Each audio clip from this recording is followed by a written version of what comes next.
Hello everyone, thank you for having me here today. My name is Yi and I'm excited to present my insights into how today's global business environment is changing and what this means for companies like Omron.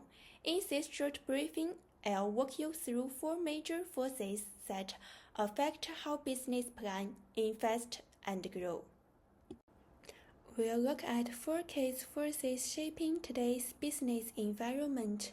First, the macroeconomy and how indicators like GDP and inflation help us understand risk. Second, the impact of trade wars and tariffs, especially on export business. Third, how behavioral economics help us improve real-world decisions. And finally, how generative AI is changing the labor market both positively and negatively. As someone who hopes to join your organization, I understand that business don't operate in a vacuum. The external economy and where it is in the business circle can make a major difference to strategy, planning, and risk. That's why I'd like to start with the three most important macroeconomic indicators. GDP, it shows how much a country produces. Rising GDP means growth and opportunity. A drop could signal recession. Inflation means rising prices. Too much inflation lowers buying power and raises business costs. Unemployment, this tells us how many people are without jobs. High unemployment means weaker demand and pressure on business sales. These three measures help us track to business cycle, expansion, peak, recession, and recovery. For example, during a recession, Omron might delay investments to resolve risks.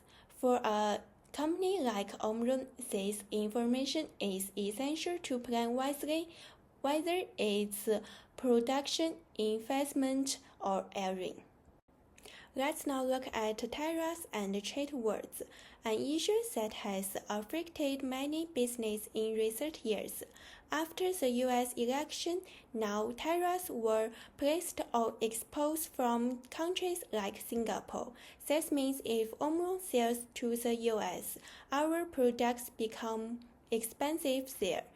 I used a demand and supply diagram to explain this. We can see this diagram. When tariffs increase price, demand in the U.S. falls. On the graph, this is a leftward shift of the demand curve. We can see it. So as a result, we sell less at a lower price. This reduces our revenue from U.S. markets and creates uncertainty in planning. What can we do? We can shift focus to Asia-Pacific markets or improve local partnerships. We may also need to adjust production or rethinking supply chain strategy. Tariffs are often used to protect domestic industries, but they reduce efficiency and global collaboration. In short, tariffs hurt global trade, and for companies like Omron, they bring real business risks. We must prepare with smart, flexible strategies. So far, we've talked about the economy and global trade. Now, let's move to something closer to people, our daily choices. This is behavior economics, and we'll look at food choices as an example. Many people say they want to eat healthy but still choose unhealthy food. Why? Traditional economics say we're logical, but in real life, we're not always like that. Behavioral economics explains this with ideas like present bias. We focus on what feels good now, like junk food. Loss efficiency, skipping dessert feels like loss, even if it's better for our health. So instead of pushing people, we use large small chances to make better choices easier. At Omron, we can place a healthy food in the front, offer small rewards for better choices. These nudges can help our staff stay healthy, produce think days, and improve focus without forcing anything. Let's move on to the final topic, how AI might impact inequality in the labor market. There are two possible directions this could go, and I'll start with the more optimistic one. In the first scenario, AI works alongside high-skilled workers. It boosts their productivity, and companies want to hire more of them.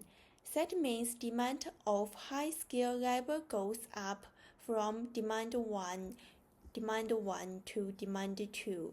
At the same time as wages rise, more people are motivated to get tried, so the supply of skilled workers also increase from supplier 1 to supplier 2.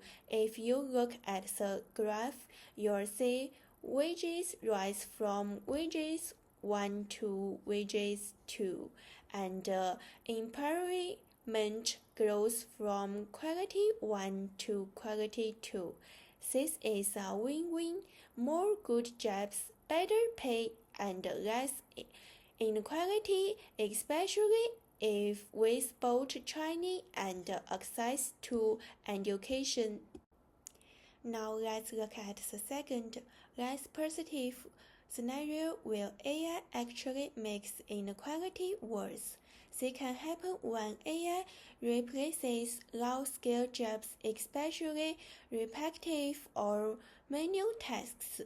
When this happens, companies don't need as many low-skilled workers, so demand jobs from demand 1 to demand 2.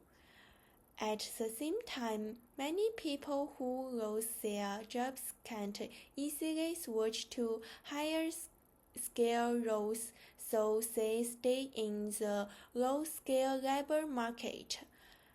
Some might even give up looking for work, so supply risks are little from supply 1 to supply 2. If you look at the graph, wages fall from wages 1 to wages 2, and fewer people are added from quality 1 to quality 2. This creates a bigger gap between high and low scale workers, and inequality goes worse unless there's support for reskilling and transition. So what might happen in the next 5 years? I think that depends on whether we act. If there's no support, inequality keeps rising like the top line in this chart. But with training, inclusive policies, and early action, we can bend that curve down. Inequality doesn't have to get worse. We can change the outcome. AI can help everyone if we act now. To wrap up, we can look at this table. We looked at 4 key forces shaping our business. Understanding these trends help us plan smarter and lead with confidence. Thank you for your listening. I'm happy to take any questions. Thank you.